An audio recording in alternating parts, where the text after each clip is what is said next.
सुनहरी आती है, in the end of the tunnel जो आदमी को लाइट नजर आती है वो कहता है ये मेरी रोशनी है। बाद में पता लगता है जनाब अली ये तो चोरों का गढ़ था, ये डाका डालने के लिए इन्होंने लकड़ियां जलाई हुई थी। So in effect people want to get rid of this corrupt, dishonest, sluggish and nonsense stupid government. So they want to get rid. जो भी निकलेगा, ये बात मैंने नवाज शरीफ साहब को समझाई थी, ये बात मैंने इमरान खान साहब से गुजारिश की थी और मैं चीखता रहा 4.5 साल तक। और 2 दिन पहले भी ताहिरुल कादरी साहब का फोन आया था, आज भी आया। वो ये इतनी जल्दी में काम हुए हैं कि हम फैसला, हमारी पार्टी छोटी है अवामी मुस्लिम लीग, हमने कराची में मशवरा किया है, आज पिंडी में मशवरा किया है, लाहौर में करेंगे 1-2 दिन में, कुछ और लोगों से मीटिंग करेंगे, इमरान खान से मीटिंग करेंगे। सो ये देखें ना, सब्सटेंस से आपका इख्तलाफ हो सकता है, लेकिन उनकी थ्योरी, उनकी लाइन एंड लेंथ कि ये चोर लोग हैं, ये कोई डिलीवर नहीं कर सके। अगर सारे ही चोर नहीं है, चलें 50% सही, 60% सही, कितने फीसद हैं जो टैक्स का, जिनके पास नेशनल नंबर ही नहीं है और ये हमारी कौमी सलामती के ज़ामन है, ये हमारी पार्लियामेंट के मुहाफिज हैं, इनके गलों में जो टिकटें डल जाएंगी उस टिकटों को वोटें मिल जाएंगी। देखें वो कहते हैं करोड़ों रुपया उन्होंने खर्च किया है, भाई हम तो लाखों के अल्लाह से दुआ मांगते हैं, अगर लगाने से ही मिलता है ना, ये कौन से घर से लगा रहे हैं और कौन सी सियासी पार्टी या सियासतदान घर से लगा रहा है वो मुझे बताए, फिर मैं उसका पोस्टमार्टम करके कौम को बताऊं कि कौन कहां से आ रहा है। और वक्त आएगा इलेक्शन का, अगर मैं जिंदा रहा तो बताऊंगा कि इस मुल्क में तो आप देखें ये भूखों नंगों का मुल्क है, कौम को क्या मिलेगा, अभी सियासतदानों का ही पेट नहीं भरा। ठीक है शेख साहब, आपने कहा कोई हादसा, कोई कन्वेंशन, कोई कॉन्फ्रेंस, कोई मुज़ाकरात अगर इस लॉन्ग मार्च को रोकने में कामयाब नहीं होते तो फिर यकीनन तब्दीली आ सकती है। आपको कोई ऐसा खदशा है कि कोई हादसा, कोई सानहा, किसी तरह के कोई मुज़ाकरात, किसी तरह की कोई पेशकश, कोई कन्वेंशन, कोई कॉन्फ्रेंस इस वक्त इस स्टेज पर रोक सकती है डॉक्टर ताहिरुल कादरी को? मेरी ताहिरुल कादरी साहब से आज भी फ़ोन पे बात हुई है, 2-3 रोज़ पहले हुई है, मैंने इस टॉपिक पे बात नहीं की। लेकिन देखें मुज़ाकरात अगर होते हैं, कोई मसला होता है और उसमें उनका क्या रोल होता है, वो इस वक्त तो सारी पार्टियां ही तकरीबन उनके खिलाफ चली गई हैं, ऑलमोस्ट। जो उनके सब्सटेंस से इख्तलाफ करते हैं वो भी, और जो उनके ऑब्जेक्ट के खिलाफ हैं वो भी, और जो बट इनफैक्ट ये है, कोई बात तो है ना जो इतना शोर शराबा हो रहा है, कोई बात तो है ना कि जो सारे पाकिस्तान में आके उन्होंने, जाहिर है लोग कहते हैं उनकी टाइमिंग बड़ी अजीब है, मैं समझता हूँ और ठीक टाइमिंग है उनकी, शॉर्टकट है, शॉर्ट स्वीट एंड स्मार्ट उनकी मूव है। बाकी इलेक्शन, ये वाकई दुरुस्त बात है कि इलेक्शन होने चाहिए, एक दफा हो जाए ताकि इनकी भी किल खत्म हो जाए। उसके बाद जो होगा वो मुझे मालूम है क्या होने जा रहा है, मैं उस पर अभी तबसरा नहीं करूंगा। ये अंधे हैं, ये भूखे हैं इख्तिदार के, 2-2, 3-3 बारियां लगाकर इनकी नीयत जो है अभी नहीं भरी।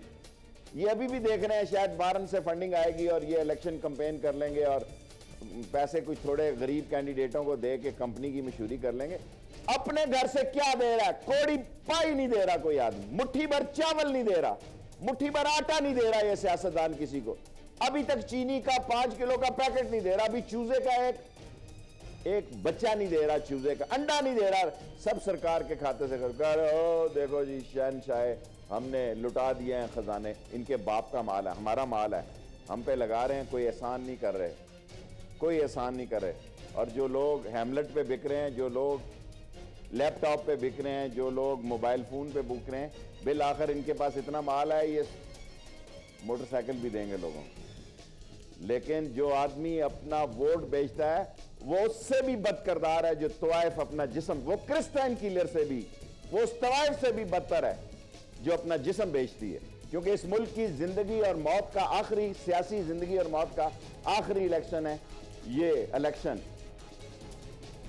क्योंकि जमहूरियत पे कोई शब खून नहीं मार सकता। अभी ये सब कह रहे हैं जमहूरियत जमहूरियत, लेकिन जब मुल्क डूबने लगेगा, वो अदारे जो तमाशाई बने हुए हैं, जो अपने क्या कहूं नाक की सीध से आगे नहीं देख रहे, जिन्होंने आज ये कहा कि इस मुल्क को अंदर से खतरा है, ये फकीर आदमी 3, 4, 5 साल से रो रहा है इस मुल्क को सरहदों से कोई खतरा नहीं है, ईंट से ईंट बजा देंगे, सारी कौम एक हो जाएगी, इस मुल्क को अंदर से खतरा है। बेईमान, करप्ट, डिसऑनेस्ट, बल्कि मैं तो कहूंगा शायद हमारे सारे माशरे में एक फनी खराबी आ गई है।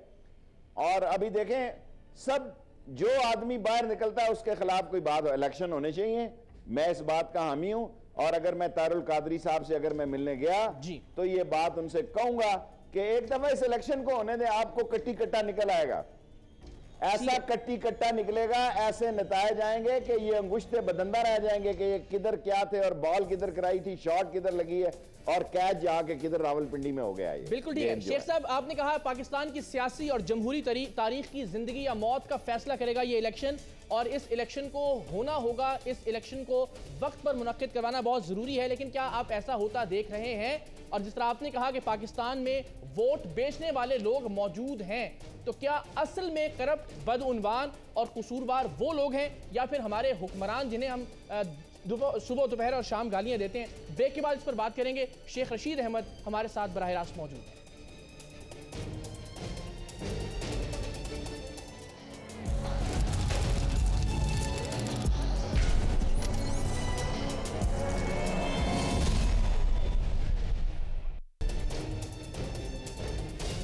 एक बार फिर सरेआम में आपको खुशामदीद कहते हैं। शेख रशीद अहमद हमारे साथ मौजूद हैं और हम बात कर रहे हैं कि क्या वाकई पाकिस्तान की सियासत में किसी तरह का कोई भूचाल आने वाला है जैसा कि दिखाया जा रहा है या तासुर दिया जा रहा है। शेख रशीद अहमद से आज भी उनके मुताबिक डॉक्टर ताहिरुल कादरी की बात हुई है, इस पर ज़रा कुछ मजीद बात करते हैं। शेख साहब, आपसे जब बात हुई डॉक्टर ताहिरुल कादरी की, तो कोई ज़मानत, कोई गारंटी, किसी तरह की कोई ऐसी चीज़ आपने मांगी कि बीच मंझधार के तो नहीं छोड़ देंगे? क्या वो वाकई पाए तकमील तक पहुंचाएंगे इस लॉन्ग मार्च को? क्या वाकई धरना दिया जाएगा विफाकी दार हुकूमत में? जाहिर है जब आप उनका साथ देंगे तो कोई यकीन दहानी तो हासिल करेंगे आप उनसे। देखिए, मेरी इस लेवल पे बात नहीं हुई। उन्होंने मोहब्बत भरे 2-3 फ़ोन किए और उन्होंने मुझसे कहा कि आप लाहौर आएँ, हम आपके मुंतज़िर हैं। मैंने उनसे गुजारिश की है कि मैं पिंडी की मीटिंग ज़रा ख़त्म कर लूँ, क्योंकि असल मोर्चा तो पिंडी इस्लामाबाद में लगना है और इस्लामाबाद तो आपको पता है मेहमानों का शहर है। इस्लामाबाद तो जुमा हफ्ता की छुट्टी हो तो कब्रिस्तान लगता है। हफ्ता इतवार के दिन इस्लामाबाद में देखें कि अब मैं क्या मेरे मुंह से निकलने लगा था कि वहाँ तो कोई चरिंद परिंद भी नज़र नहीं आता। सो लॉजिस्टिक अगर हमने सपोर्ट देनी है तो उसके मामलात और सारे मसले, सो अभी हमने ये फ़ैसला नहीं किया कि हम सपोर्ट करने जा रहे हैं या नहीं, लेकिन उनकी सब्सटेंस को, उनकी थ्योरी को हम ये समझते हैं कि उन्होंने बहुत अच्छी बातें की हैं और लोगों के दिल को लगने वाली बातें की हैं। लेकिन इस कौम को शौक़ है वोटें दे के जलील होने का और जूतियाँ खाने का। और ये कौम जो है जज्बा रखती है कि हर 6 महीने बाद इलेक्शन कर लें, क्योंकि इनकी ज़रा चुर चुर हो, इनकी मोतबरी को लोग कहेंगे यार ये बड़ा खान है, ये बड़ा मलक है, ये बड़ा फने खान है। और कोई काम शाम निकल आता है, पोस्टर का, लेवी का, पेनाफ्लेक्स का, पम्फलेट का, दफ्तर खुल जाते हैं वार्डों में, दफ्तरों का खर्चा मिल जाता है बाज़ लोगों को। सो ये जमहूरियत जो है दौलत वालों की खेल है। एक आम आदमी जो है असम्बली का पास हासिल नहीं कर सकता, और असम्बली में जाने की बात कैसे कर सकता है? और ये जो गरीब ये इमरान खान साहब ने थोड़ा सा नौजवानों को कहा, आप देखें नौजवानों के लिए क्या क्या चीज़ें और क्या क्या रास्ते खुल गए। और ऐसी सूरत हाल में मैं समझता हूँ सबसे बड़ी जिम्मेदारी जो है वो 3 करोड़ और ये 34 लाख या 24 लाख जो वोट हैं उन पर आ रही है। अगर जमहूरियत से इस मुल्क को, खुद जमहूरियत ने जमहूरियत को बचाना है, वरना लटकी खड़ी है, ये कच्चे धागे पे खड़ी है ये जमहूरियत। और इसके लिए जो अदारे नहीं आ रहे और जो हम इस जमहूरियत को खंबा दे रहे हैं, जो इस जमहूरियत को थामे हुए हैं, और जोर से पकड़ के देख लें, अल्टीमेटली इसने गिरना है, दलदल में गिरना है, कुएं में गिरना है, और फिर उन्होंने भी गिर जाना है जो ये समझ रहे हैं कि ये बड़े चैंपियन हैं। क्योंकि कौम आज बातें कर रही है कि हर शख्स इस मुल्क में अपना मफाद देख रहा है। अगर अदारों ने भी खुदा न खास्ता अपना मफाद देखा तो फिर इन्ना लिल्लाहि व इन्ना इलैहि राजिऊन। डॉक्टर ताहिरुल कादरी से तो जमहूरियत को कोई खतरा नजर नहीं आ रहा शेख साहब आपको? देखें, अभी तो मैं कुछ नहीं कह सकता, मुझे नहीं खतरा दिखाई दे रहा। सिर्फ ये है कि इनकी घबराहट जो है किसी खतरे को जन्म ना दे ले। वो अपने मकसद में कामयाब हो गए हैं, सारी दुनिया ये कह रही है कि वो नाकाम हो गए हैं। और ऑफ कोर्स देखें, एक प्रोग्राम मैं आपके साथ कर रहा हूं, 8 बजे 2 प्रोग्राम मेरे खिलाफ लगे होंगे, मेरा मकसद तो हल हो जाता है, ठीक है। लेकिन ना एक प्रोग्राम मैं करता हूं, 2 मेरे मुखालिफ को हो रहे हैं और ऐसी ऐसी बात करते हैं आसमान, मेरा मकसद हल हो रहा है। जितनी जल्दी उनका सामान बिका है ताहिरुल कादरी साहब का, आप देखें उनके रिएक्शन में लोगों के बयान आ रहे हैं। सो अल्टीमेटली स्कोर तो वो कर रहे हैं। अगर लोग निकल आए, अगर 14 तारीख को वाकई देखें लोग निकल आए और ताहिरुल कादरी साहब कहीं फिसल ना गए, उनका पांव किसी केले पर ना आ गया, तो फिर तो मैं आपको यकीन से कह सकता हूं कि उनकी सियासत इस मुल्क में रहेगी। और ये ज़रूरी नहीं है कि वो 14 जनवरी के बाद वो फिर इस सियासत से निकल जाएंगे। उनकी सियासत का डी डे है 14 जनवरी। वो इस मुल्क में जो अहले सुन्नत वल जमात हैं या बरेलवी पार्टियां हैं, वो भी सारी बैठी अपने अपने जगह पे वॉच कर रही हैं। सो ये बरेलवी मकतबा फिक्र को एक नई क़यादत मिलेगी अगर बरेलवी मकतबा फिक्र ने उनको एक्सेप्ट किया। वरना जाहिर है शेख रशीद भी ये सोचता है कि यार ये बंदा मेरे, देखें मकसद अजीज है या ज़ात अजीज है। इस मुल्क में लोगों को अजीम मकसद नहीं है, ज़ात, अपनी औलाद, अपने मामलात, अपने कारोबार हैं। इसलिए मसला खड्डे में पड़ा है और हमें ये लोग भेड़ियों की तरह, भेड़ों की तरह इस्तेमाल कर रहे हैं। कभी शू करते हैं इधर कर देते हैं, कभी शू करते हैं उधर कर देते हैं। सो अल्टीमेटली पाकिस्तान की सियासत में एक बड़ा दिन है 14 जनवरी। और अगर 14 जनवरी तक मामलात ऐसे ही गए, कोई आगे पीछे ना हो गए लोग, क्योंकि लोग बहुत तेजी से आगे जाते हैं फिर रिवर्स लगा लेते हैं।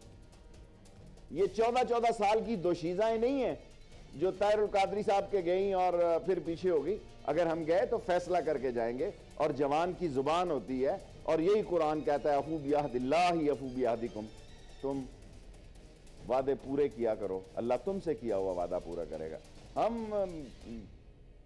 फिसले हुए घड़े की तरह, बैंगनों की तरह जाते हैं बड़े देखें अब इस मुल्क की सियासत मीडिया में होगी। एक वो लोग हैं जो मीडिया के आगे हाथ जोड़ते हैं, यार हम जैसे गरीब मस्कीन लोग हैं, हमारे पास कहने की कोई नई बात नहीं है, लेकिन हम कौम को कहते हैं कि हमारा अल्लाह और उसके रसूल के सामने ऐद है कि ऐ पाकिस्तानी कौम, हम हमसे दगा नहीं करेंगे। मीडिया की हद तक आपको सच बात बताएंगे हकीकत क्या है। इस मुल्क में इन चोरों और लुटेरों से जान छुड़ाने के लिए जोडोक्राटे जरूरी हैं। और यही ताहिरुल कादरी साहब ने मुझे कहा कि जो तू 4.5 साल से कह रहा है, मैंने उसको 2 घंटे में परो दिया है। मैं तेरी 4.5 साल से सारी तकरीरें सुन रहा हूं और बिल आखिर मैंने उसको 2 घंटे में परो दिया है। असल मसला क्या है? असल मसला यह है कि लोग समझते हैं ये भेड़ें, बकरियां, भैंसें हैं, इनकी जुबान नहीं है। ये मौसम खज़ां के पत्ते हैं, इनको जैसे मर्जी सेंच लो, ये सेंचे जाएंगे। लोग ये समझते हैं ये गला सड़ा माल है, इसकी कीमत लगाएंगे। आज मैं अभी टीवी पे देख रहा था, जनाब नवाज शरीफ साहब और असफंचार खान और परवेज रशीद, इसका नाम ही मुझे भूल जाता है, क्या नाम है इसका, प्राइम मिनिस्टर, ये भी क़यामत की निशानियां। ऐसा वजीर आजम आ दिया जिसका नाम ही मेरे मुंह पे नहीं आता, परवेज अशरफ साहब के, इमरान परवेज अशरफ साहब, कि वो तीनों बातचीत कर रहे हैं, कुर्बान जाऊं इस अदा पे और पकड़ाई ना दूं। ये वक्त भी आना था, क़यामत की निशानियां। लेकिन शेख साहब आपने कहा कौम को जुडो कराटों के लिए, जुडो कराटे खेलने के लिए तैयार होना होगा इस निज़ाम से, इन हुक्मरानों से। ये कौम आपस में अभी जुडो कराटे खेलती हुई नजर आती है। अक्सर हमें नजर आता है जलसों के बाद जिस तरह ये खाने पर टूटते हैं, कोई नज़्म ज़ब्त नहीं है। आपने भी कहा कि हर 6 महीने बाद इलेक्शन करवाएं तो ये लोग तैयार होंगे, इसलिए कि देगें पकती हैं, दफ्तर खुलते हैं, ज़रा धूम धड़का होता है। ऐसी सूरत में इस कौम से किसी मुस्बत चीज़ की हम तवक्को कर सकते हैं? जब बतौर मजमूई कौम में ही इतनी खराबियाँ हैं, तो अगर ऊपर की सतह का कोई निज़ाम तब्दील हो भी जाएगा तो बात बनेगी शेख साहब आने वाले वक्त में? बहुत मुश्किल सवाल किया आपने। शराफत इस मुल्क में नीलाम हो रही है, शरीफ आदमी को कुछ चांटा नहीं मारता। खौफ के मारे लोग जुमे की नमाज मस्जिदों में पढ़ने नहीं जा रहे, फिर भी लोग जान पे खेल के जाते हैं। मैं कई दफ़ा कह चुका हूँ, मैं अपने इर्द गिर्द में देखता हूँ जिसके पास हराम की कमाई है वो मुअज़्ज़ज़ हो गया। कोई 10-20% नहीं, 100% हराम की कमाई हो। जो पर्ची जुआ करा रहा है वो अंजमने चला रहा है। जो शहरों में पर्ची जुआ करा रहे हैं, मंशियात फरोश हैं, शहरों में कब्जे करते हैं। और आप देखें ना, लैंडरों ने भी, ये क्या होते हैं, बिल्डर्स ने भी बदमाशों के ग्रुप, और बाजों ने दहशतगर्दों के ग्रुप रख लिए हैं। बाज बिल्डर की जेब में दहशतगर्दों के ग्रुप हैं और उनको इस्तेमाल करते हैं। सो क्या होगा इस मुल्क में? शरीफ लोग निकलें। मैं कहता हूं ताहिरुल कादरी साहब के साथ नहीं निकलना चाहते, किसी और के साथ निकलो, निकलो, मरो, मर जाओ, इस मुल्क को बचाओ और इस्लाम के झंडे तले बचाना। बात का मैं महसूस करता हूं, मैंने सारी जिंदगी काला काला रसूल अल्लाह के आलम उठा के रखी है, लेकिन जब मैं दीन की कुव्वतों को देखता हूं मुझे रोना आता है। सुन्नी बटे हुए हैं, अहले हदीस बटे हुए हैं, देवबंदी बटे हुए हैं, अहले तशी बटे हुए हैं। मैं आप किस का आपके आगे ठीक है, लेकिन शेख साहब उसके बावजूद आप समझते हैं कि अगर इनकलाब इस मुल्क में आ सकता है, जैसा कि आपने इब्तिदा में प्रोग्राम की कहा, तो वो दीनी कुव्वतें ही लेकर आ सकती हैं। एक ब्रेक के बाद इस बात पर कुछ आपसे मजीद वजाहत चाहेंगे, ज़रा तफसील से बयान करें, और क्या वो दीनी कुव्वत आपको डॉक्टर ताहिरुल कादरी के रंग में दिखाई दे रही है मुस्तकबिल करीब में? शेख रशीद हमारे साथ नाज़रीन मौजूद हैं। एक ब्रेक के बाद पाकिस्तान की आने वाली सियासत का एक खाका आपकी खिदमत में पेश करेंगे।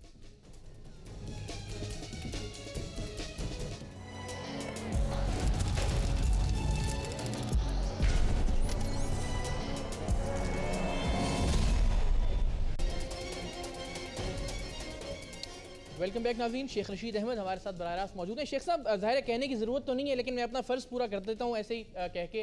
ज़रा दिल पे हाथ रख के ये बताइएगा, अब तक आपको इस बात की समझ आई कि मुत्तहिदा कौमी मूवमेंट ने और पाकिस्तान के नायब वज़ीर आज़म जनाब परवेज़ इलाही और ज़ाहिर उनकी जमात ने डॉक्टर साहब से क्यों मुलाकात की, और उनके एजेंडे के हवाले से जो इनका नुक्ता नज़र है वो क्यों है, इस बात का तज्जिया कर पाए आप अब तक? देखिए, MQM वालों की सियासत तो इस सारे दौर में मेरे से समझ नहीं आई, लेकिन हम ज़रा खामोशी से अपनी बात का इजहार करते हैं। सो अभी तक काफ़ी दिन है, 14 तारीख तक, और चौधरी बरादरान तो मेरे ख्याल पीछे हो गए हैं। वो गए क्यों थे ये चौधरी साहब बता सकते हैं, और उन्होंने क्या समझा और क्या सोच के कहा। दो पार्टियां हैं। आज उन्होंने इलेक्शन कमीशन पर भी एतराज़ कर दिया, मैंने अखबार पढ़ा है, मैं टीवी नहीं देखता। सो अगर इस इलेक्शन, और मुझे डर है कि ये इलेक्शन कमीशन भी इन दी एंड ये कहेगा, पंजाबी में कहते हैं मुझे टट्ठा समझो, यानी मैं जा रहा हूँ भाई, क्योंकि चौधरी निसार ने चुन के सीनियर सिटीजन निकाला है। वो इतनी टेंशन बर्दाश्त कर सकता है? ये भीड़ों के जत्थे में और भीड़ों के छत्ते में हाथ डाल सकता हो? ये नाजुक मिजाज से लोग हैं, ये कंपनी की मशहूरी के लिए वो ऑनेस्ट लोग हैं। एक बात मैं आपसे कर्ज करूं, पहले मैं सारी कौम से माफी मांग लेता हूं, इस मुल्क में दयानतदार लोग भी डिलीवर नहीं करते। शेख साहब, टीवी नहीं देखते आप? ये मैं 7 दफा वजीर रहा हूं, टीवी नहीं देखते? 7 दफा मैं वजीर रहा हूं। ये जो दयानतदार लोग होते हैं, ये असूल, इस मुल्क में असूल ज़ाब्ते कानून जो है, देखें ना, आसिफ जरदारी ने खुटे लाइन लगाए हैं ना, सारे असूल ज़ाब्ते। 10-10 करोड़ रुपए एक एक वजीर के अकाउंट में आया, पता ही नहीं लगा कौन डाल गया। बाद में शहादतें बिठा देते हैं। देखें, हर बड़े बेटे, बड़े आदमी का बेटा करप्शन में मुलव्वस है, हर बड़े आदमी का बेटा करप्शन में मुलव्वस है, लेकिन उसके खिलाफ जो शहादतें होती हैं उसको बिठा दिया जाता है। अदालतें क्या करेंगी जी? क्या कर लेगा चीफ जस्टिस इन लोगों का? कितने सो मोटिव एक्शन लेगा? ये बड़े आदमी के बेटे की बात की आपने सर, इससे एक ज़िमनी सवाल शेख साहब ज़हन में आ गया। ये हालिया एक मामला हुआ है, शाहजेब खान का कत्ल कराची में, सुप्रीम कोर्ट ने नोटिस भी लिया, लोगों को हमने देखा कि लोग बाहर भी निकले, एहतजाज भी किया। इसे कोई मुस्बत तब्दीली देखते हैं आप पाकिस्तान में, खासतौर पर कराची शहर के हालात में? अभी तो कराची देखे ना, 10-12 आदमी मर जाएं तो वहां कुछ समझा ही नहीं जाता। मैं हैरान होता हूं कि मच्छर कॉलोनी में 4 आदमी मर गए, गीदड़ कॉलोनी में 5 आदमी मर गए, चील चौक में दो। यार खुदा के बंदो, अपने नाम देखो, अपना टाइटल देखो और अपने काम देखो। कोई लियारी में मारा जाए तो समझ तो आता है, कोई शराब गोट में मारा जाए तो समझ आता है, क्योंकि अब कराची पुल से उस तरफ और है, इस तरफ और है। सो इस मुल्क में अजीब हादसा है कि कराची में की खबर हो कि 2-3 मरे गए, उसकी अहमियत ही, शायद इस मुल्क में बंदे के मरने की अहमियत ही खत्म हो गई है। बंदा मर गया इस मुल्क में ऐसे ही है जैसे कोई, क्या कहूँ, इंसान हूं मैं। लेकिन शाहजेब खान के कत्ल पे तो हमने देखा ना शेख साहब, लोग निकले बाहर, एहतजाज भी हुआ, फेसबुक पे भी बड़ी एक्टिविटी जनरेट हुई। इससे आपको कोई उम्मीद पैदा हुई कि लोग निकल सकते हैं बाहर? देखें, इस 14 तारीख को देख लेते हैं। 14 पे हम स्टडी रखे हुए हैं, आंखें रखे हुए हैं, और जाहिर है उनके खिलाफ काफ़ी मवाद आएगा। जिस तरह वो उन्होंने अपनी पब्लिसिटी पे जोर लगाया है, इसी तरह उनके खिलाफ एक काफ़ी रिएक्शन होगा, रिवर्स होगा सारा मसला। लेकिन हम 14 को नोट कर रहे हैं कि ये वाकई कोई चिंगारी है इस खाक के अंदर। क्या इसमें कुछ शोला ज्वाला बन सकता है? और जहाँ तक इलेक्शनों के सवाल हैं, अभी इलेक्शन देखे ना, ये जिद किए हुए हैं कि 16 मार्च तक हम रहेंगे ताकि 45, इस बात पे दोनों पार्टियों का इत्तेफाक है कि ये 45 दिन की इलेक्शन कंपेन करें, कोई अबूरी प्राइम मिनिस्टर आके 31 ना हो जाए, कोई अबूरी प्राइम मिनिस्टर आके 45 दिन का मतलब है 35 दिन इलेक्शन का प्रोसेस होता है, 10 दिन में आप लोग कंपेन करें, उसमें अल्लाह ताला रहम करें। क्या होता है, क्योंकि ये बड़े लीडर तो अंदर से गीदड़ होते हैं। एक बेनज़ीर थी जिसको 10 दफ़ा समझाया कि तेरी मौत तुझे ला रही है और ये लोग तेरे पीछे हैं, लेकिन वो मरने के लिए तैयार थी। बड़ा आदमी बहादुर वही होता है। देखें, इस हालात में लीडर वही बनेगा जो जान हथेली पे लेके निकलेगा। मर जाए जी, आगे जो जिंदा फिर रहे हैं उनकी क्या जिंदगी है, खाक जिंदगी है जी। आप मुझे बताएं क्या खाक जिंदगी है। ये पंजाब का जंग में फतेह जंग से आगे करके तलागंग पिंडी जंग से 4-7 फौजी जवानों को लोगों ने उतार लिया बस से। यार कोई जिंदगी है अपने मुल्क में? It's a undeclared war in the country. I repeat it, it's a undeclared war in the country. फौज को अब समझ आई है कि पाकिस्तान को अंदर से खतरात हैं। Time is the most important factor. Time अगर निकल जाए तो express train never waits the passenger, you have to reach right time. So time जो है वो हाथ से छूट रहा है हर आदमी के। अल्टीमेटली आप उस वक्त थामेंगे जब इसका थामे जाना भी आपके बस में नहीं होगा। And you will be the also part of this system then. जिस डिजास्टर में आपका हिस्सा होगा, इस डिजास्टर में आपकी कमेटी होगी, इस डिजास्टर में आपने इन्वेस्टमेंट किया होगा, क्योंकि आप और मैं अगर इस पाकिस्तान की सालमियत, इज्जत और जिंदगी के लिए नहीं सोचते, अपनी जात के लिए सोचते हैं, हम भी इतने ही मुजरम हैं। एक आदमी करप्शन कर सकता है, वो करप्शन की हद तक है। एक आदमी चोर बाजारी कर रहा है, वो चोर बाजारी की हद तक है। एक आदमी मिलावट कर रहा है, वो मिलावट की हद तक है। एक आदमी दीन की बात करके दीन फरोशी कर रहा है, मजहब फरोशी कर रहा है, वो मजहब की हद तक है। एक आदमी जानते बूझते इतलात पे मबनी रिपोर्टों के बावजूद भी खामोश तमाशाई बना हुआ है, फिर वो इस तमाशे की नजर होगा। वेट एंड सी। शेख रशीद अहमद कहते हैं कि अगर आपको निकलना है तो यही मुनासिब वक्त है, और इस इलेक्शन के बारे में वो ये समझते हैं पाकिस्तान की सियासत की जिंदगी और मौत का इलेक्शन होगा, डॉक्टर ताहिरुल कादरी के साथ नहीं तो जिसके साथ भी आप चाहते हैं, जिस पर भी आपको एतमाद है, आप निकलें। पाकिस्तान के निज़ाम को यही वक्त है, बचाया जा सकता है, वरना अगर कोई तबाही होती है तो उसके जिम्मेदार आप भी होंगे। शेख रशीद अहमद किस समत में निकलेंगे, किस रुख पर निकलेंगे, एक ब्रेक का वक्त है, और इस ब्रेक के बाद शेख रशीद अहमद से पूछते हैं।